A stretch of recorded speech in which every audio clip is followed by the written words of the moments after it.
Welcome back to Tell Me More Stories Told as Podcast. Ready for a story that'll make you think twice about those clean cars?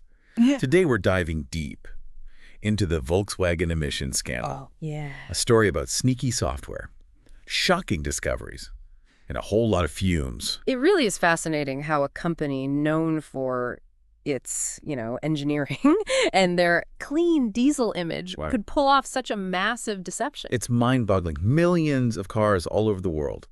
Billions in fines. A reputation hit that they're still dealing with today. But where did it all begin? Someone had to notice something was off, right? Absolutely. Back in 2013, a group called the International Council on Clean Transportation, or ICCT for short, wanted to see how clean diesel cars really were. Not just in the lab, but on the road. They had a hunch things weren't quite adding up, so they commissioned some independent research. So these researchers from West Virginia University hit the road with Volkswagen diesels. Yeah. All decked out with equipment to measure those emissions. What did they find? Well, let's just say their findings blew the whole thing wide open. These Volkswagens were pumping out way more nitrogen oxides, no NOx, in real-world driving than they should have been. We're talking levels significantly higher than what was allowed, and way higher than what those lab tests showed. Hold on, NOx. Can you remind us why we should care about that? Of course. NOx is nasty stuff. It's a major contributor to smog, which we know impacts respiratory health, especially for folks with conditions like asthma.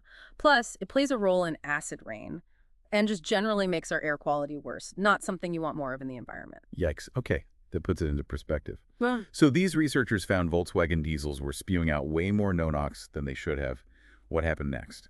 the researchers were smart. They knew they had to be absolutely sure of their findings before going public, so they meticulously double-checked their data and confirmed that something fishy was definitely going on. These discrepancies in emissions were just too big Yeah. to be random or just a technical glitch. So they took their findings to the Environmental Protection Agency. Yeah. The EPA. Exactly. And that's when things really started heating up. The EPA issued a notice of violation to Volkswagen in September 2015, accusing them of violating the Clean Air Act. It was a bombshell moment. Now, I'm guessing Volkswagen didn't just say, oops, you caught us. What was their reaction? Initially, they tried to play it cool. They claimed it was just a technical issue, a minor software glitch. But the EPA wasn't buying it. The evidence was too strong. So what was the real story? How were these Volkswagens cheating the system? That's where the defeat device comes in, a piece of software, ingeniously designed to detect when a car was undergoing an emissions test. Wait, seriously, a car that knows when it's being tested? Imagine that.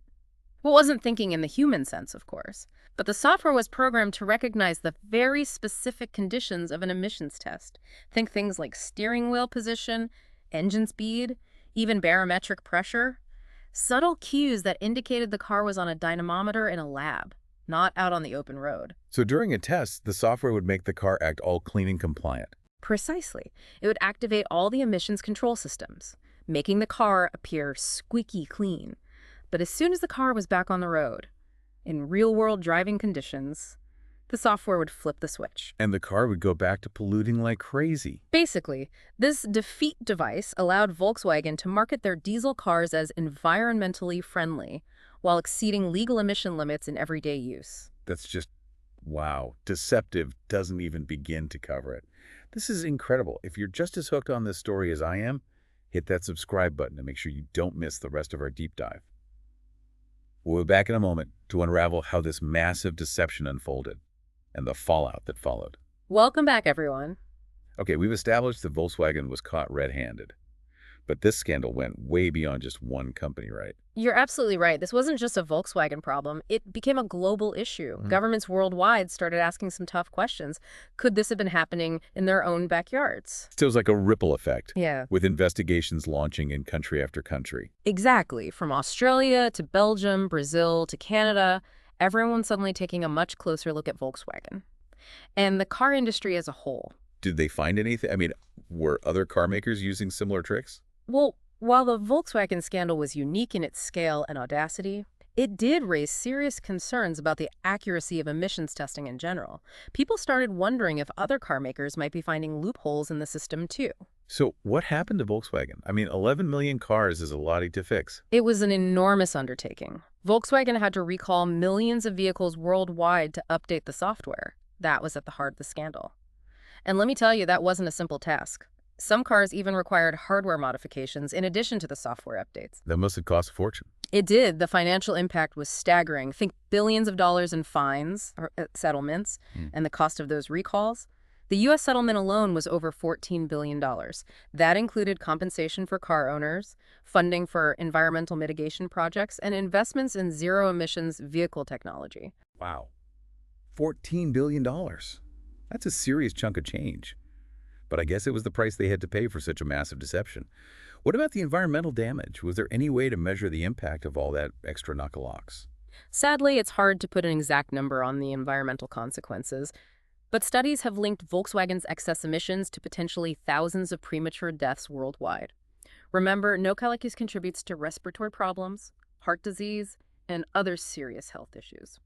It's hard to believe this all stemmed from what seemed like a simple research project. It just goes to show you the power of independent research and the importance of asking tough questions. Sometimes the biggest scandals start with a simple what if. I guess you never know where a deep dive might lead. Yeah. This is definitely a story with many layers. And we'll be back after a quick break to explore the lasting impact of the Volkswagen emissions scandal. And we're back for the final part of our deep dive into the Volkswagen emissions scandal. You know, it's easy to get lost in the details, the software, the recalls, the fines. But I'm really curious about the bigger picture here. It is a story that makes you think, isn't it? Absolutely. What does this whole saga say about corporate culture? About how businesses approach environmental responsibility?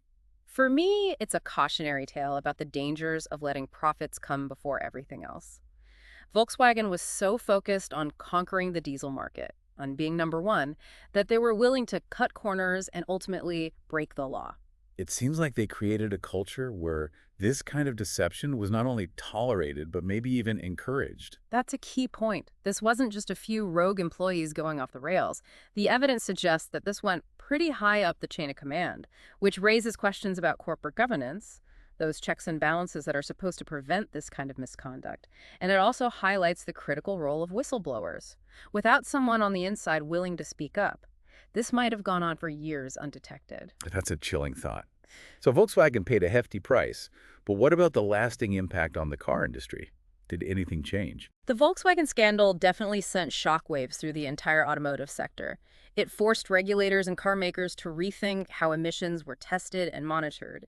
It led to more stringent regulations and a greater emphasis on real-world driving conditions. And what about consumers? Did people lose faith in diesel cars altogether? It certainly had an impact. The scandal tarnished the image of clean diesel technology, and sales of diesel cars plummeted, especially in markets like the United States. It made people more skeptical of marketing claims and highlighted the need for greater transparency from car manufacturers. So are there any lessons we can take away from all of this? I think the biggest takeaway is the importance of accountability, both for corporations and individuals. We need systems in place to deter this kind of misconduct and mechanisms to ensure that those responsible are held to account. And as consumers, we have a role to play too, right? Absolutely. We need to be informed, ask tough questions, and demand better from the companies we do business with. We can't just blindly trust that everyone is operating ethically. Sometimes you have to dig a little deeper, do a bit of your own research to get the full story. That's a great point. We can't just be passive consumers. We have a responsibility to hold corporations accountable and advocate for policies that protect our environment and our health.